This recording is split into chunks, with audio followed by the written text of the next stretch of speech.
우리 옆 사람과 축복합시다. 하나님이 우리를 사랑하십니다. 한 번 더 합시다. 주님이 우리의 삶의 주님이십니다. 최고의 질문이라고 하는 책에 보면 이런 내용이 담겨져 있습니다. 설명을 하면 지시하는 것이 되지만 질문을 하면 상대의 잠재된 것을 끌어내어 상대를 춤추게 한다.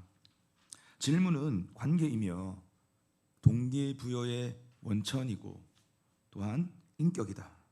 질문은 창의성의 시작이요 종결이다. 질문이 가지고 있는 가치와 힘에 대해서 말해주고 있는 책입니다. 여러분, 요즘은 또 교육학에서도 단순히 그냥 주입식 교육, 설명만 하는 교육이 아니라 질문식 교육법, 이게 요즘 또 교육계에서는 상당한 유행을 타고 있고, 저 역시 제자 훈련을 할 때 제가 중요하게 여기는 지점은 우리 제자 훈련생들에게 제가 계속적으로 끊임없이 질문을 하려고 한다는 겁니다. 여러분, 하나님과 친밀한 교제를 하는 사람들의 특징이 있어요. 그게 뭐냐 하면 그런 사람들은 늘 하나님께 묻고 질문을 한다는 겁니다. 하나님 어떻게 생각하세요? 하나님, 제가 어떻게 반응하면 될까요? 하나님, 제게 어떻게 해야 할지를 좀 알려주시겠어요? 끊임없이 하나님께 질문을 하고 하나님께 묻고 하는 과정 속에서 하나님과의 친밀한 관계와 교제를 만들어 간다는 것이죠. 여러분, 우리가 늘 이런 질문할 때마다 하나님은 항상 신실하게 늘 우리에게 대답해 주시고 또한 우리에게 응답해 주시는 하나님이신 것을 믿습니다. 그런데 역으로 하나님도 우리에게 질문을 하실 때가 있다는 거예요. 우리가 늘 하나님께 질문을 하지만 하나님도 우리에게 질문을 하신다는 거예요. 물론 하나님은 좀 깔끔하게 명령하실 때가 훨씬 더 많지만 성경에 보면 때로는 명령 대신 질문을 하실 때가 있다는 겁니다. 예컨대 하나님은 범죄한 아담에게 질문하셨습니다. 아담아, 내가 어디 있느냐? 네가 어디 있느냐라고 질문을 하셨어요. 그리고 빌립보 가이사랴 지방에서, 아니 가이사랴 빌립보 지방에서 예수님은 제자들에게 질문하셨죠. 너희는 나를 누구라고 하느냐? 라는 질문을 하셨습니다. 여러분, 질문이라는 것은 보통 언제 합니까? 내가 뭔가를 잘 모를 때, 그리고 뭔가 궁금할 때 우리는 질문을 하잖아요. 그런데 하나님은 모든 것을 다 알고 계시는 전지전능하신 하나님이세요. 아멘? 그러니까 하나님은 어떻게 본다면 질문을 하실 이유가 없는 거예요. 그러니까 하나님의 질문에는 뭔가 또 다른 의도가 담겨져 있는 것이 아니겠습니까? 다시 말해서 주님이 무지하셔서, 주님이 뭔가 궁금하셔서 질문을 하시는 것이 아니라 그 질문을 통해서 주님은 우리에게 무언가를 일깨워 주기 위한 여러분 그런 숨은 의도가 담겨져 있다는 겁니다. 부활하신 주님은 제자들에게 갈릴리에서 만나자고 말씀하셨습니다. 그래서 제자들은 주의 말씀을 따라서 갈릴리로 되돌아갔지만 갈릴리에 도착한 제자들은 정작 주님을 까맣게 잊어버리고 말았습니다. 그래서 제자들은 갈릴리에서 자신들이 해야 할 일이 무엇인지조차도 모른 채 단지 욕망에 끌려 고기잡이 업으로 다시 되돌아가 버리고 말았던 겁니다.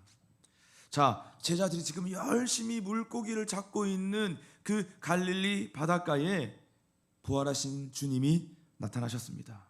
그러나 제자들은 주님을 알아보지 못할 정도로 자신들의 욕구에만 꽂혀 있었던 그러한 상황의 시간들을 보내고 있었습니다. 자신들의 욕구에만 사로잡혀서 밤새 그물질을 했던 그 제자들의 삶의 결과가 무엇이었습니까?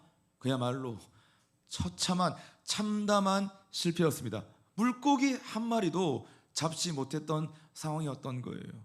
한두 시간 물고기를 잡은 것이 아니라 성경에 보니까 밤새 그물질을 하면서 물고기를 잡았는데, 시도를 했는데 그 결과는 단 한 마리의 고기도 잡지 못한 참담한 실패를 경험했다는 겁니다. 여러분, 근데요, 더 치명적인 것이 있는데 그게 뭐냐 하면, 실패의 원인이 뭔지, 지금 뭐가 잘못 돌아가고 있는지조차 모른 채 그것을 되돌아보는 사람이 단 한 사람도 없었다는 겁니다. 그저 아무 의미 없이 빈 그물만 반복해서 던질 뿐이고, 지칠 대로 지쳐버린 그들의 손은 여전히 빈 손이었다는 것입니다. 자, 그때 물가에서 계시던 예수님이 지금 질문 하나를 던지세요. 그게 오늘 본문 5절의 말씀입니다. 예수께서 이르시되, 얘들아, 너희에게 고기가 있느냐? 얘들아, 너희에게 고기가 있느냐? 여러분, 이 질문의 의미가 무엇이겠습니까? 진짜 예수님이 지금 고기가 있는지 없는지 궁금해서 지금 예수님이 질문을 던지시는 거예요? 아니에요. 여러분, 이 질문의 의미는 지금 시간 낭비를 하고 있는 제자들을 일깨워주기 위한 주님의 거룩한 질문이었던 것입니다. 그래서 얘들아, 너희에게 고기가 있느냐라고 했던 이 질문의 의도는, 얘들아, 너 지금 뭐하고 있냐? 너희가 지금 욕구에 사로잡혀서 지금 물고기를 잡을 때냐? 너희들이 지금 밤새 수고한 대가가 도대체 뭐냐? 정신 좀 차려라. 여러분, 지금 이런 의도의 질문이었던 거예요. 제자들은 이 질문 앞에 이구동성으로 대답을 합니다. 얘들아, 너희에게 고기가 있느냐라고 하는 이 질문 앞에, 아니요, 하나도 없습니다. 한 마리의 고기도 잡지 못했습니다. 제자들은 주님의 이 질문의 음성을 듣고 나서야, 이 주님의 말씀과 음성을 듣고 나서야 자신들의 손이 지금 빈손이라는 것을 깨닫게 되었습니다. 야, 내가 밤새 헛수고했구나. 욕망에 사로잡힌 자의 끝은 허망한 실패뿐이구나. 주의 음성을 듣고 나서야 제자들은 깨닫게 된 것입니다. 사랑하는 여러분, 우리는 여기서 아주 중요한 진리를 발견합니다. 그게 뭡니까? 우리가 주님의 진리의 음성을 듣기 전까지는 우리의 헛된 욕망의 행진을 멈출 수가 없다는 겁니다. 여러분, 죄된 속성이 뭔지 아십니까? 죄의 심각성은요, 스탑을 할 수 없다는 겁니다. 이것이 죄가 가지고 있는 강력한 심각성이에요. 우리가 죄 가운데 안 빠지면 스탑이 안 돼요. 야, 나 이러면 안 되는데, 나 이러면 안 되는데 알고 있음에도 불구하고 스탑이 안 돼요. 여러분, 그것이 바로 죄의 심각성, 죄의 중독성인 거예요. 안 되는 걸 알면서도 계속적으로 여러분, 그 죄가 멈춰지지 않은 채 스탑할 수 없는 삶의 여정들을 오랜 시간 동안, 언제까지? 주님의 진리의 음성과 이 질문을 듣기 전까지는 우리 헛된 욕망의 행진을 멈출 수가 없다는 것입니다. 얘들아, 너희에게 고기가 있느냐? 여러분, 이 질문 속에는 아주 중요한 단어가 하나 담겨져 있습니다. 그게 뭐냐면 바로 고기라고 하는 단어입니다. 원래 고기는 헬라어로 익투스라고 하는 단어인데, 지금 여기에서는 너희에게 고기가 있느냐, 물고기가 있느냐, 이 익투스라는 단어를 쓰지 않았어요. 이 익투스라고 하는 고기의 단어 대신 프로스파기온이라는 단어를 썼습니다. 여러분, 그러니까 이 프로기오스판의 뜻이 뭐냐 하면 귀하다, 진귀하다는 뜻이에요. 그러니까 다시 원어상 의미로 다시 이 말씀을 번역해 본다면 뭡니까? 얘들아, 너에게 고기가 있느냐? 이 뜻은, 얘들아, 밤새 수고함으로 너희가 귀한 것을 얻었느냐? 너에게 지금 진귀한 것이 있느냐? 너희가 죽도록 애쓰고 고생하고 그물질을 했는데, 그렇게 열심히 산다고 지금 하고 있는데 너의 삶 속에 귀한 것이 있느냐? 바로 프로스파기온이라는 단어를 다시 대입해 보면 우리는 이 말씀을, 이 질문을 이렇게 다시 재해석할 수가 있는 것이에요. 다시 말해서 주님은 지금 제자들에게 지금 무엇을 일깨워 주기 위해서 여러분 이 질문을 던지신 것입니까? 그것은 욕망에 사로잡혀 나를 잊어버리고 나를 등지고서는 너희는 절대로 귀한 것을 얻을 수가 없어. 너희는 절대로 진귀한 것을 얻을 수가 없다. 다시 말해 너희는 아무런 열매를 맺을 수가 없다는 겁니다. 언제? 너희가 나를 등지고서는, 나를 잊어버리고서는 너희 삶에 그 어떤 열매도 거둘 수가 없다. 이것이 의도된 예수 그리스도의 거룩한 질문, 그것이 바로 얘들아 너희에게 고기가 있느냐라고 하는 주님의 질문이었던 것입니다. 여러분, 예수님은요 이미 요한복음 15장에서 이 말씀하셨어요. 너희가 나를 등지고서는 아무것도 얻을 수 없다라고 하는 이 말씀을 요한복음 15장에서 말씀하셨어요. 우리 같이 한번 읽어볼까요? 5절 시작. 나는 포도나무요 너희는 가지라. 그가 내 안에 내가 그 안에 거하면 사람이 열매를 많이 맺나니 나를 떠나서는 너희가 아무것도 할 수 없음이라. 여기서 지금 열매 이슈가 나옵니다. 여러분, 열매는 중요한 거예요. 뭐 열매 있어도 그만이고 없어도 그만이고, 여러분 이렇게 단순한 문제가 아닙니다. 우리는 우리 삶의 모든 영역 안에 열매가 있어야 돼요. 열매 맺는 삶을 살아가는 것이 주님의 뜻이었습니다. 우리 가정 안에 열매도 있어야 하고 교회와 공동체 안에도 열매가 있어야 되는 것이에요. 여러분, 우리 모든 관계 안에 관계의 열매가 있어야 되는 거예요. 우리가 사랑할 때 사랑의 열매가 맺어져야 되는 겁니다. 그런데 여러분 보면 열심히 한다고 하는데, 열심히 관계하는데 관계하면 할수록 여러분 열매가 깨져. 열매가 없어. 그 관계가 깨져. 여러분, 그건 심각한 문제예요. 사랑을 나름 한다고 하는데 그 사랑의 열매를 맺을 수가 없는 거죠. 우리가 열심히 사역하면 사역의 열매가 있어야 되는 거예요. 이거 우리가 뭐 얼마나 의롭다고. 사역 그런 거, 열매 그런 건 중요하지 않습니다. 결과가 중요하지 않아요. 이렇게 얘기하면 되게 건방진 겁니다, 여러분. 우리가 회사에서 열심히 업무를 하잖아요. 일을 하잖아요. 프로젝트를 감당하잖아요. 그러면 내가 그 프로젝트를 맡고 난 다음에 반드시 그 일이 끝나고 나면 열매가 있어야 되는 것이에요. 그러니까 열매가 있으면 행복하고 열매가 없으면 불행한 거예요. 다 이것이 이 이슈로 살아가는 겁니다. 모든 인생들마다 나 행복해요. 행복감을 느끼는 건 뭐냐면 내 삶에 열매가 있다는 겁니다. 그런데 다 불행해요. 저 온갖 거 다 하라고 살아가는데, 내 마음대로 내 기쁨과 내 쾌락에 도취되어 삶을 살아가는데 전 여전히 불행합니다. 그 뭡니까? 내 삶에 이것도 저것도 다 해봤는데 결국 돌아버린 내 삶에 열매가 없습니다. 저 너무 불행하고 저 너무 무기력하고 저 너무 힘들고 어려워요. 여러분, 이 다 모든 사람들이 하는 고백들이 이거 아니겠습니까? 여러분, 그런데 예수님이 말씀하셨잖아요. 너희가 어떻게 해야 열매를 맺을 수 있느냐. 결국은 인생은 이 열매 이슈인데 어떻게 해야 그 열매를 맺을 수 있느냐. 너희가 내 안에 거하고 내가 너희 안에 거하면 많은 열매를 맺는다. 아멘. 너희가 내 안에 거하고 내가 너희 안에 거하고 내가 주님 안에 거하고 주님이 내 안에 거한다. 형, 도대체 이게 무슨 말입니까? 여러분, 이 말은요 완벽한 릴레이션십을 말하는 거예요. 그냥 부분집합으로 대충 걸쳐 있는 여러분 그런 관계가 아니라, 이 관계는 완전히 포개어져 있는 완벽한 관계를 의미하는 겁니다. 여러분, 그래서 우리가 이런 찬양 많이 부르잖아요. 주의 손에 나의 손을 포개고 또 주의 발에 나의 발을 포개어 나 주와 함께 죽고 또 주와 함께 살리라. 영원토록 주 위에 살리라. 우리 다 함께.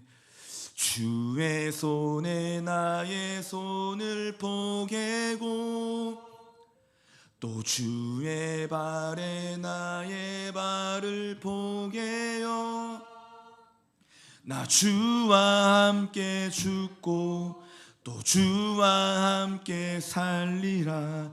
영원토록 주 위에 살리라. 주 위에 살리라.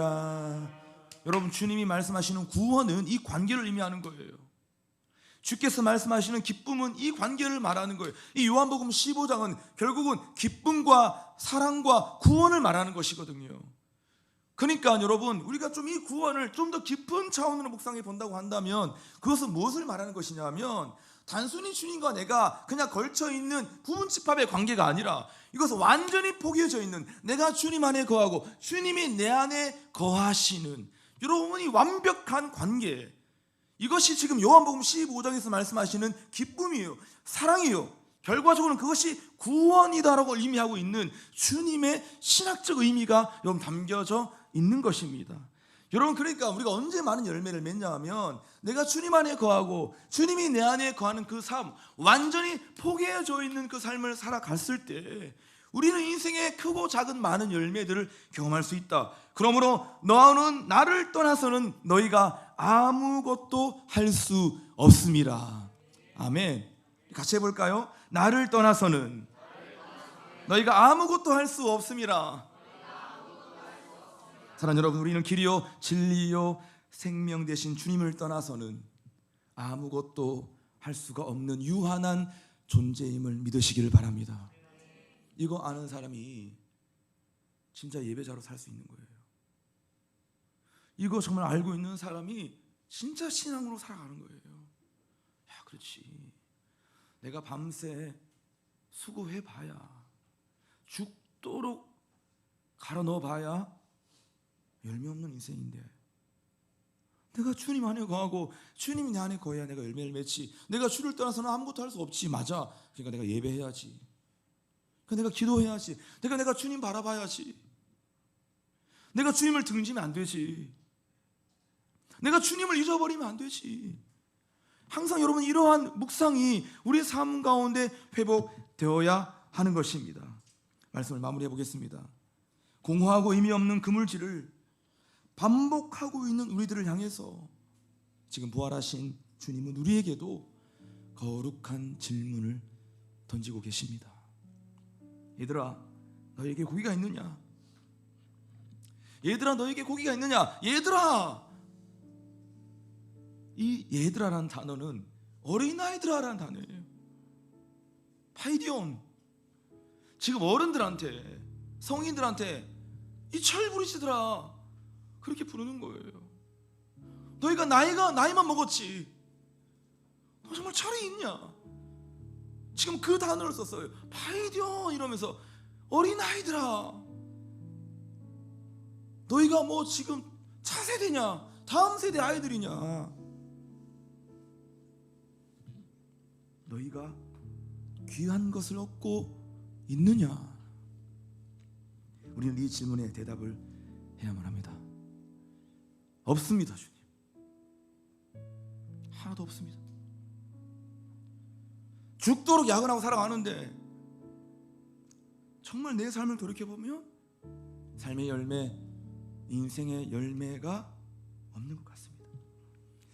사랑하는 여러분, 당신의 빈손을 내밀어 주님의 손을 붙잡으십시오. 그러면 공허한 당신의 빈손이 참되고 영원한 것으로 채워질 것입니다. 당신의 빈손을 깨달았다면 그 손을 내밀어 주님의 손을 붙잡으십시오. 그럼 주님이 당신의 빈손을 치유하시고 공허한 당신의 그 빈손 위에 가장 참되고 영원한 것들로 채워주시는 하나님의 은혜를 경험하게